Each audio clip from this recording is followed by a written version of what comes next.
Servus beieinander. Jetzt kochen wir wieder. Und zwar mit dem Lauch.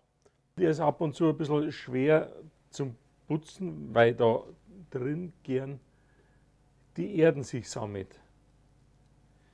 Drum nimmt man den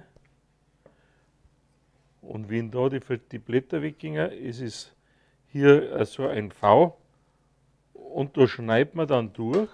Das habe ich dann da schon gemacht und schon kann man den aufblättern und waschen. Wenn man unten zusammenhält ein bisschen, dann funktioniert das am besten. Und den füllen wir heute. Da richten wir dann zuerst einmal die Fülle her. Da habe ich schon vorgekocht Graupen, Gerstengraupen. Und die würzen wir ein bisschen ab. Salz.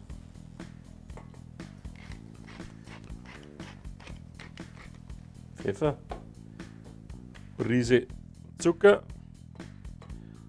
Damit die ganze Geschichte eine Bindung kriegt, tun wir ein Ei rein. Und hier habe ich noch Rucola. Ihr könnt natürlich auch andere Petersilie, andere Kräuter oder irgendwas hernehmen. Wir machen heute mit Rucola, gibt einen schönen nussigen Geschmack. Passt recht gut.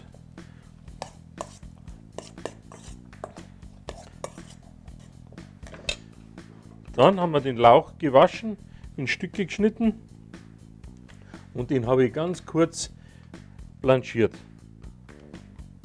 Ihr wisst schon, heißes Wasser. Blanchieren heißt eigentlich heiß überbrühen. Kurz ins Wasser rein, wieder raus in ein kaltes Wasser, gut ist.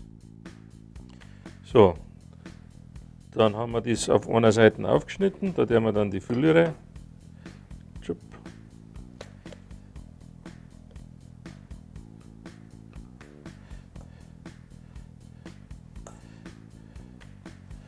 So, jetzt kommt ein bisschen in unsere Reine ein bisschen Öl rein.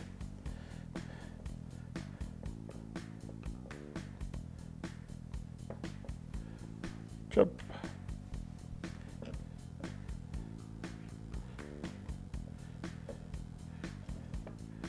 Ja, genau. Und wir nehmen natürlich in erster Linie das Helle vom Lauch her.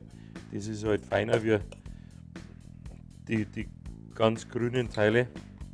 Die ganz grünen Teile, die haben natürlich viel Geschmack. Die kann man dann pürieren und durchpassieren, dass die Fasern rausgehen.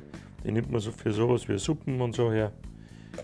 Wie gesagt, Geschmack ist da vor allem drin.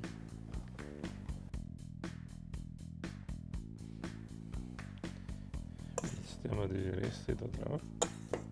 So, dann habe ich da einen Putenschinken,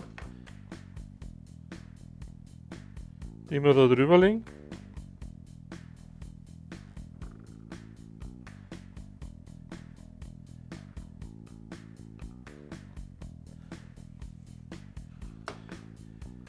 Und einen Käse, da können wir einen Bergkäse nehmen. Ihr könnt einen Tilsiter oder sowas nehmen. Ich habe da ein bisschen einen angeräucherten Käse da. Und gut ist. Und das kommt dann wieder in unser Rohr rein. Und in ein paar Minuten ist das schon fertig. Und kaum warten wir 20 Minuten, schon ist fertig. Oder schauen wir mal zumindest. Ah, ja, natürlich. Das ist unser überbackener Lauch mit Putenschinken und Käse. Das ist doch ein schönes Essen. Ein paar Kartoffeln vielleicht noch dazu. Oder ein grüner Salat. Super.